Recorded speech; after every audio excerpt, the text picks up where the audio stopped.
Hey guys, it's Mike with Finn's AquaCare down in Charleston, South Carolina, and today we're going to be setting up our phyto farm. Let's get to it.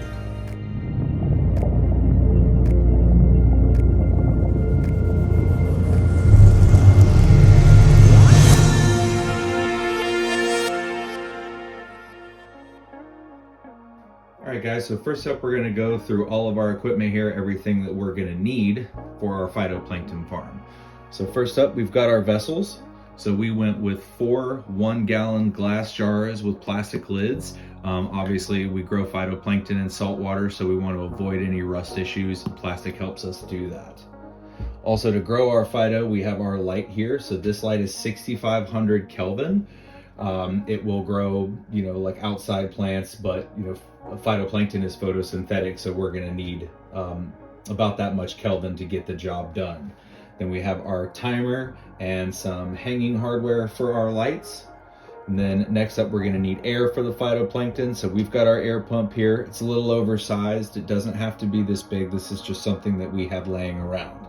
So we have our soft airline tubing and then all of our fittings. So we've got our backflow preventers, our regulators, we've got some T's and some couplings. So we'll use all of these things for outside of our vessels. And then for inside of our vessels, we're going to use the rigid airline tubing because they will be easier to clean and sanitize in the future whenever we're swapping out our batches. All right, so first up, we need to make some modifications to the lids for the jars and get them sanitized. Okay, so while the vessels are sanitizing, we're going to go ahead and we're going to modify all 4 of our lids. So we are going to pop 2 holes into each lid, one for air in, one for air out.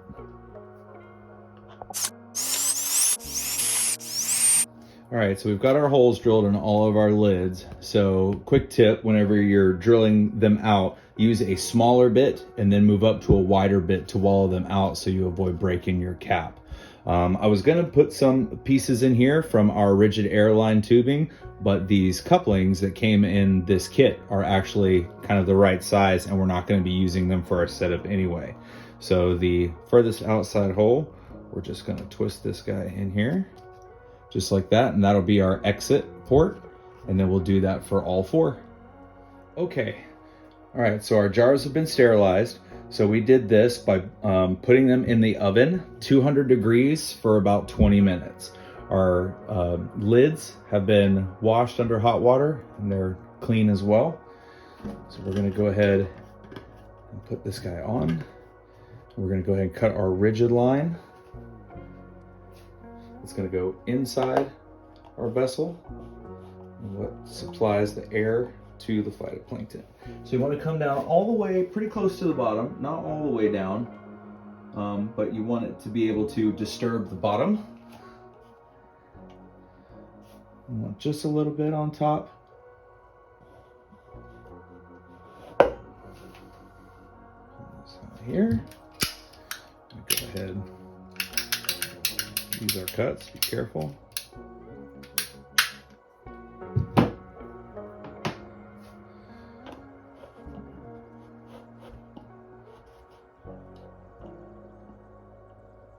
Perfect, just like that. All right, let's make 3 more.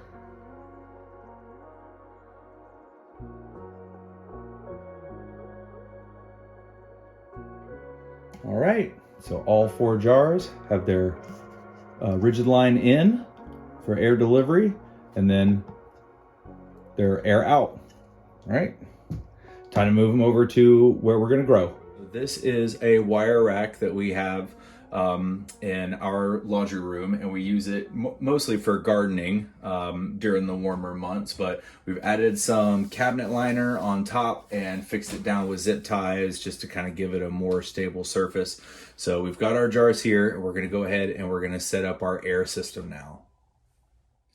All right, so I've kind of laid out how our air system is going to go here. So we're going to have the pump. We're going to actually put the pump up top, up here, just a safety thing. If you have your air pump down low and you experience a power outage or something like that, all of these pieces of rigid tubing in here could turn into essentially little straws and then back siphon down, and you'll end up with water in your home, and nobody wants that. So if you're limited on space and it has to be either even, or sometimes if you have to put it below, then you're just going to want to use one of these backflow preventers. We're going to put one on anyway, just because, but we'll have line that comes from the air pump through our backflow preventer. And then we've got our T's here. We'll put a T above the first 3 bottles. And then we've got our air regulators coming down. And then we've got our air regulator for our last one. And then our hose here. So we're gonna go ahead and speed this up and build this out really quick.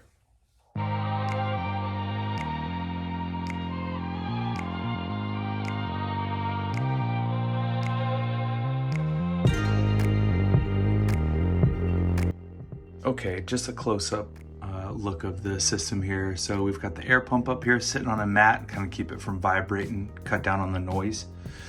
It comes down here, backflow preventer. We don't need it, but safety helps. So then we come down here, we've got our splitter, we come down to our regulator, and then down in. So that's gonna carry over, just using some zip ties to kind of help stabilize it up top.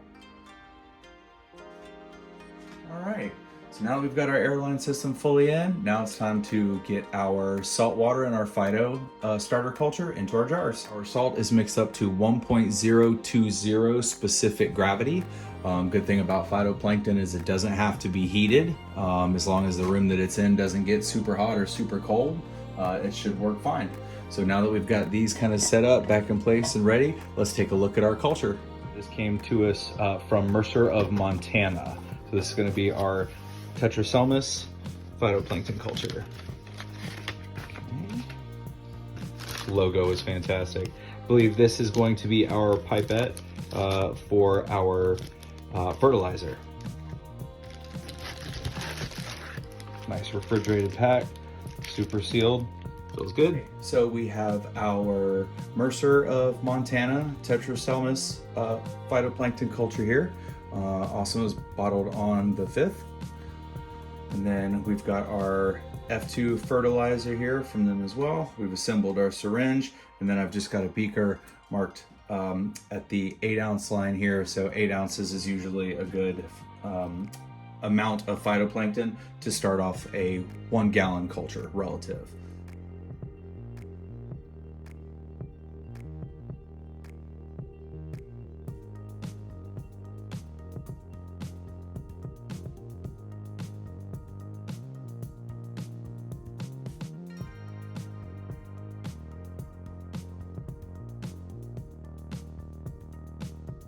Okay, now we're gonna add our F2 fertilizer. It says give it a good shake.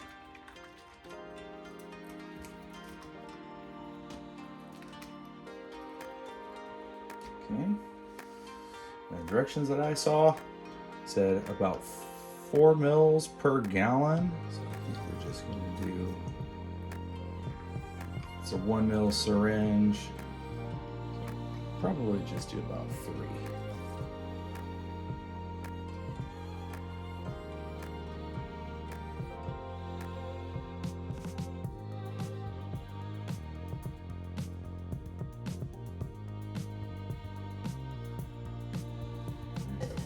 Seal these guys up, get some air on them, and then move on to the lights. All right, so now we've got air on them, so all that work with the regulator valves and stuff, I think the pump is just a little oversized, so we had to change a couple of pieces just real quick, but I've got nice, consistent, even bubbles now. No loud noises coming from anything.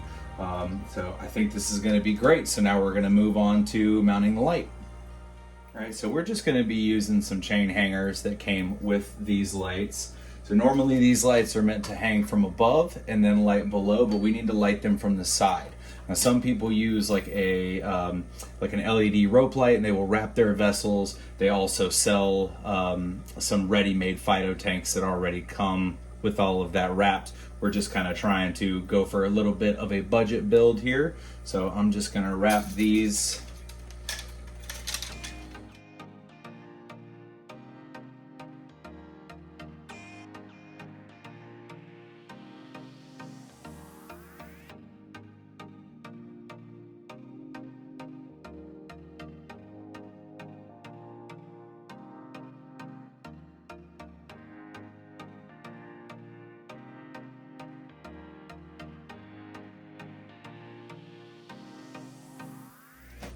All right, so now we're gonna get our timer here. So we're gonna do, I think we're gonna do probably 12 hours on, 12 hours off. I see some people do 16 on, was that 8 off? You know, so I'm just gonna go for a little bit of half and half right now. Let's do 7 a.m. all the way to 7 p.m.